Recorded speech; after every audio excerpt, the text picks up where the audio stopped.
What's going on, everybody? Price Tag here with a really exciting video that I could not wait to show you guys. It's about an update to my fish room downstairs from beginning to end and to where it's at now. It was a lot of hard work and it was a lot of recording and a lot of steps from when the basement was just a basement and there was no fish stuff to all of a sudden there's 20 plus tanks down there. So without further ado, let's get started.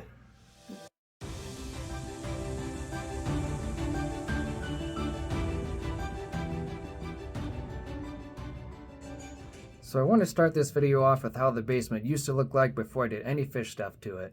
So I gotten some shelving from Lowe's, and then I bought some tanks off of Petco's 50% off sale on top of stuff that I already had. And then across from that is where the bathroom is. And this bathroom, when we first bought the house, wasn't even functional. It had a shower, a place for the toilet, but there was no sink. There was not any extra plumbing done to it. So I got a hold of my brother, because he's a lot better maintenance man than I'll ever be.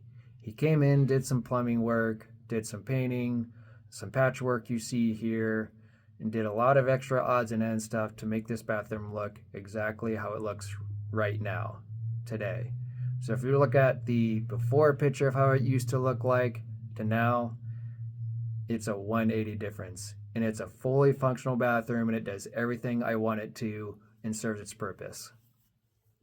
So anyways, when we get into this fish room, you'll kind of see here that there's just a lot of odds and ends sitting around. There's a lot of tanks taking up space. All these different industrial shelvings and stuff. I was in stands, of course. It's just stuff that I bought off of either Marketplace or I bought some industrial shelving from, I believe it was Home Depot. So you'll see here as I pan down that underneath the background and the hoses that I bought those for some ideas that was just kind of rummaging through my head. Because there was a lot of that. That's just a 20-gallon quarantine tank. That's Midnight actually in there. That's a 10-gallon that just had a leak that my wife, was able to take care of. Just some odds and ends sitting around. This is a fireplace that my brother installed as well. It functions as a heating source for the basement down there, and that's an air compressor that we'll get into detail later. So here's where I kind of like to start things off. These are two 29-gallon tanks. You can see that there's a lot of cords and power strips just kind of going underneath there and everything's connected to it. And a majority of these tanks that I'm showing you, they're all connected to, or I shouldn't say connected, but they're all powered by, I would say those blue little air, those air supply compressors. Yeah, those blue ones. And there was just a lot of cords going everywhere. Those two there are different, but regardless, here's a 40-gallon breeder tank, but it's not used as a breeder. I actually have golden and bunas you see there in the back.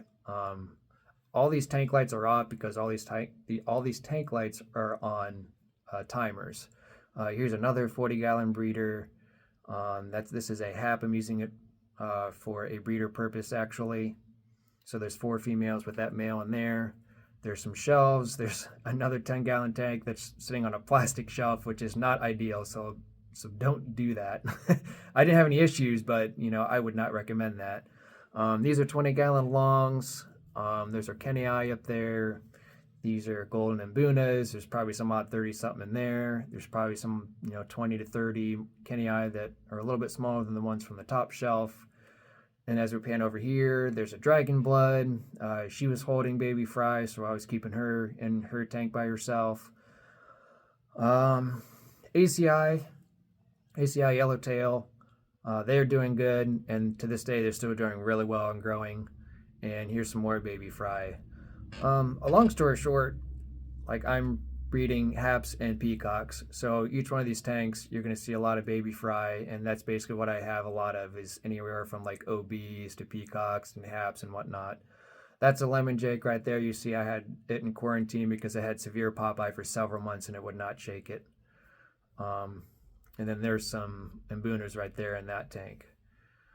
More industrial shelving. Here's another 40-gallon breeder. This is a peacock breeder. I'm using it for its purpose. That one you see in the center there, that's actually Skittles that I used to have in my 75-gallon tank upstairs. And he's doing good with the 4 females in there that I'm using for breeding purposes. And to the back right corner there, you see that there is an egg tumbler with eggs in it. A few of them are really white, but the majority of those eggs actually did end up having baby fry and are thriving today. And I really liked that tumbler. So that's kind of the gist of how everything is set up right now. Long story short, too, there's just a lot of tanks just taking up too much space. And I just wanted to do something about it. I mean, I have one tank taking up that space. I have these two 40-gallon breeder tanks taking up all that space. More 10-gallon tanks with shells that are just too wide, too big. And I probably had some odd 50 feet of space used up, and just each one tank taking up each spot. So I wanted to buy some industrial shelving that was heavy duty and obviously enough to hold the water weight for all these tanks to maximize my space in order to get the best possible outcome on how my fish room looks. Now, be kind to me on this, because this is a house that's built in the 1940s originally, but the basement does have no leaks, and I know the wall kind of looks like it's from the Saw movies. But if you guys remember these stands, I'll put a little card up in the corner here of the DIY videos of me doing these. But these weren't painted. I painted them gray. And then these are brand new. I'm sorry. The two bottom are 75. The one up top is a 60-gallon breeder that I have planned out. And then over here, those boxes have sand in them. And there's some more 20-gallon longs. There's some LED strip lights here that are made for shop purposes, but I'm using them for the lighting for the tanks. And there's some more stuff that are hidden 20-gallon longs and the other 60-gallon breeder. And this is the air compressor that's doing all the work. And I have never done this before. So me looking into this was half the battle too, but this is all 3/4 inch PVC, and that air compressor is actually rated for, I believe, maybe 1.5 to 2 pounds. It might actually even be 2.5, but I got it on a website, or excuse me, I got it off Marketplace, and it's actually a compressor from Gemco, and it's regulated to run like a fish room of this nature, and it can actually run up to probably up to 20 valves at a time, or I'm sorry, not 20, 100 valves at one time, give or take. So I'm just kind of showing you around here of how I installed the PVC. This is actually this is a regulator valve, excuse me. And it basically helps you open that end up, so that way when you plug in, or not plug in, but when you valve in your first few tanks or so, it's not pushing a consistent amount or even a massive amount of volume of air into one tank. So you can kind of adjust that you can adjust that valve so you can kind of let that air go somewhere else while you're adjusting and plugging in all your different tanks and valving them all in. So I'm kind of giving you a gist of where I ran all this PVC for the airline, and I installed all these different valves in. There's a lot of different steps you had to do in order to tie them in, and how to pre-thread it and then thread the valves in as well. I mean, it's a lot of work. There's a lot of ideas and a lot of different ways that I wanted to do this, but I tried to do this as best that I could to try to suit my needs and kind of the idea that I wanted to do. So that was important to me.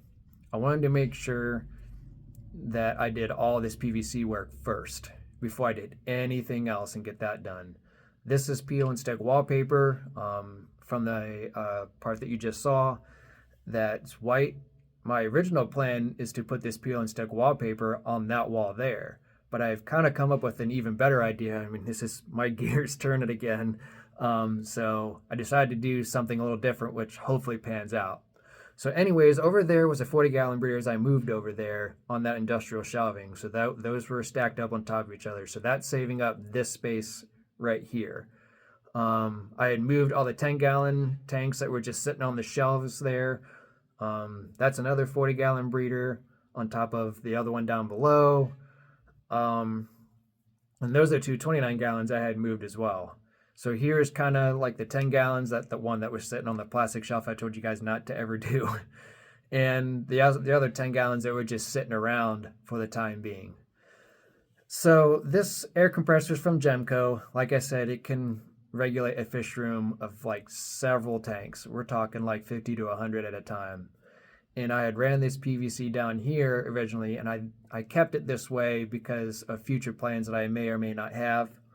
But here's kind of where I moved the 10 gallons temporarily. And so I ran this PVC up and over here, through here.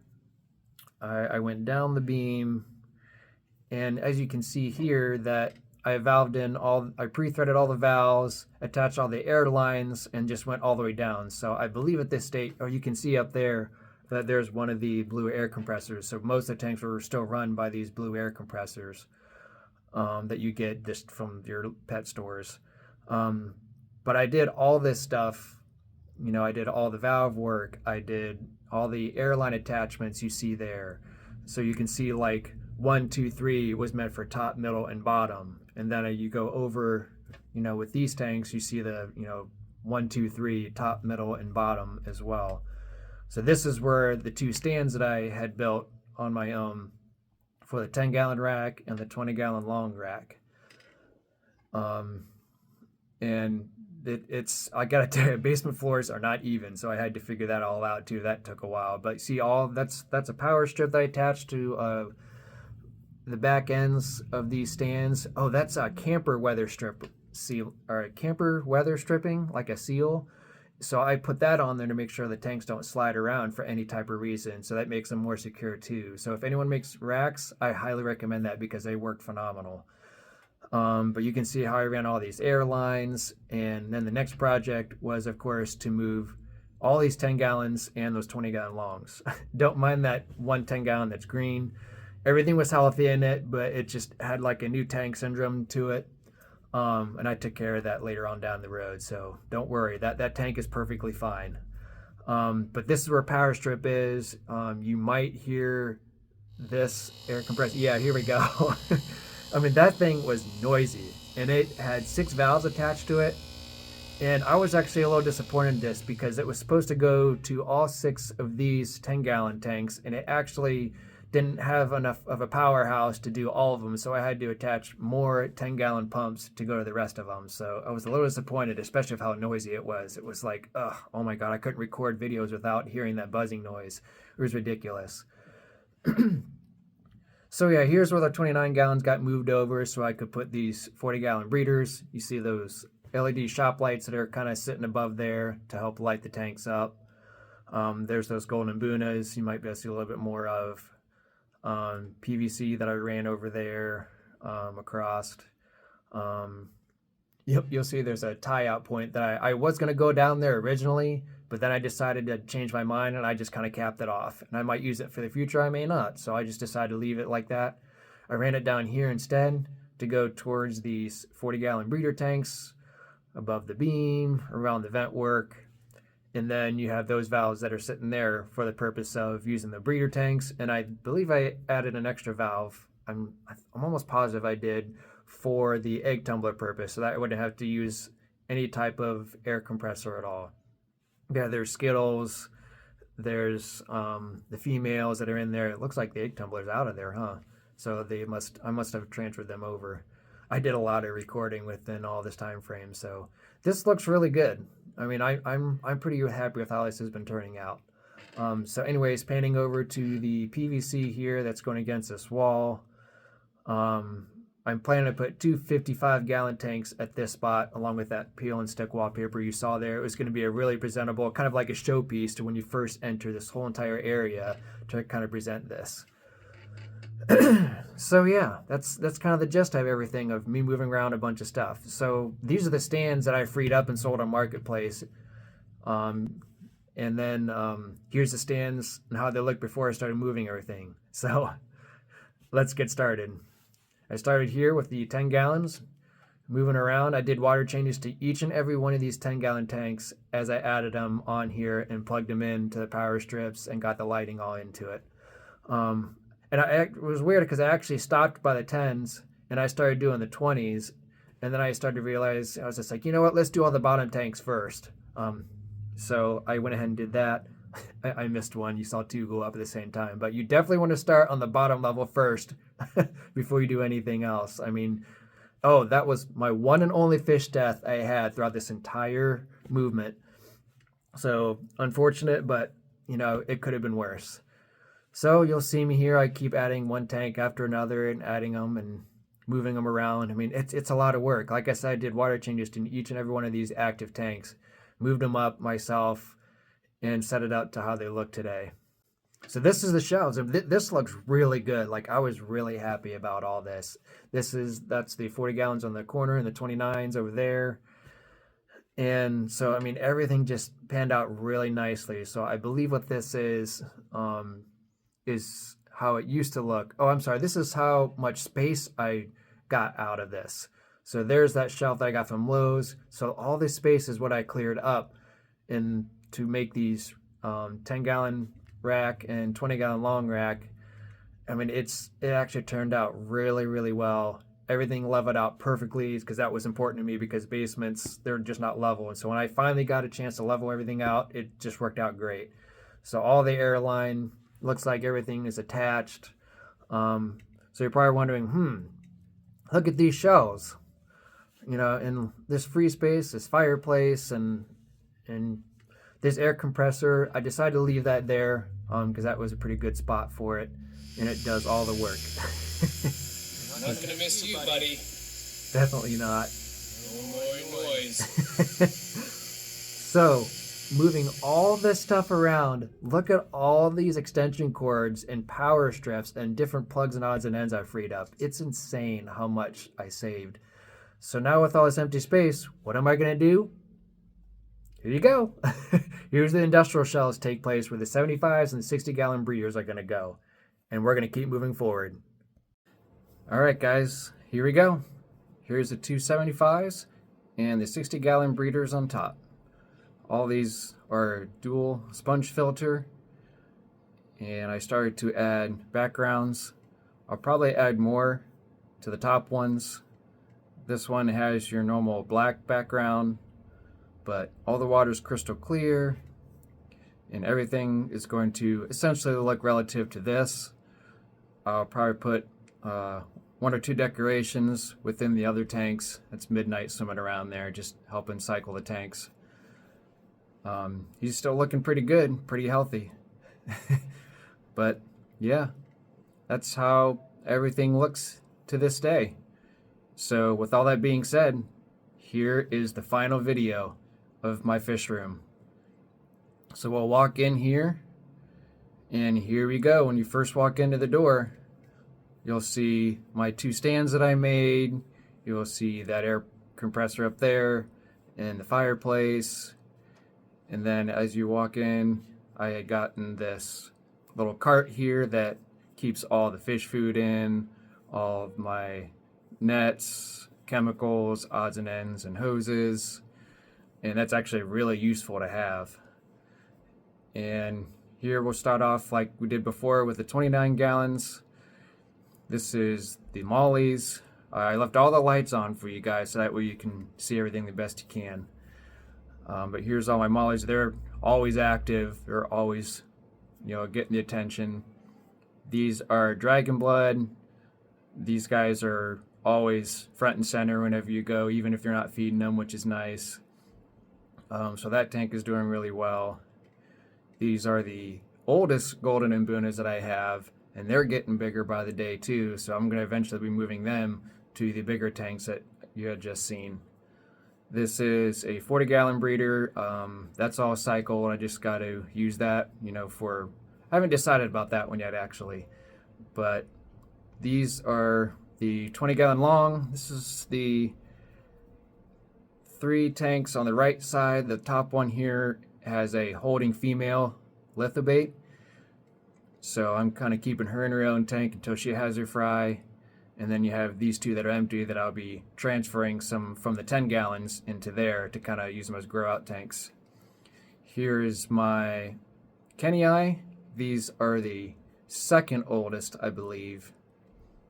These are more golden and Buna. They're maybe like a couple months younger than the ones that you had just seen in the 40-gallon breeder. And then down below that, these are actually the oldest ones of the Kenii, because you can actually start seeing that some of them are changing color, and those would be like the males. And then on these 10 gallons, usually going to be the smallest of all the fish that I have. You're going to see some various haps and peacocks that are just a little fried. Those are yellow labs right there. There's about 6 of them. That was a short batch. I believe those are probably OBs. We'll pan over here. These are brand new fish fry here. These are red shoulder fish fry. And I've just been feeding them fry food, so they're still pretty small. They're only like a week old. There's some yellow labs in here. They're growing out nicely, so I'll have to move them over to the grow out tanks eventually. Here's my ACI yellowtail. These guys are looking really nice, like I had mentioned earlier on. They're growing out nicely. I haven't had any issues. I have a lot of dragon blood, so I'm really hoping that once they get bigger, and hopefully that it'll work out whenever I sell them, because here's even more dragon blood. I mean, this is what the female does. Like, she just keeps having babies. It's insane. And these, I believe, these might be OBs or lithobates. I'm not 100% sure. Once these fish started having babies, it was hard to keep track of who is who. So that's why I have an app for all this. But this is my whole setup right here. And these are my 4 tanks that I just showed you. They have turned out really well. I'm really happy how this stand turned out and how it worked for me. I have a water change trash can right there with the ladder, with some hoses in there. Here's your top and bottom 40-gallon breeders. This is my hap breeder that I had mentioned earlier in my video. And that one's doing well. And then here's the peacock breeder with Skittles in it. There he is. He's kind of showing off here, which is kind of neat. He came in at the right time. And then here's the bathroom. Remember how it used to look from the old to new? So here's my Python connection with the sink, which works phenomenal. I really like how this turned out. 50-foot hose, fully functional shower where I can put any type of water into with buckets, some towels, some odds and ends in the baskets there, extra stuff. And then here, this is a 55, one of 2 of the 55s I'm going to be putting down here. That is a aqua decor background that I had gotten for this tank. So that's going to be a future project as well. And then here's my baby fry. These are definitely lithobates for sure. And then that's a 40-gallon tank that I'm using to marketplace. So that's it.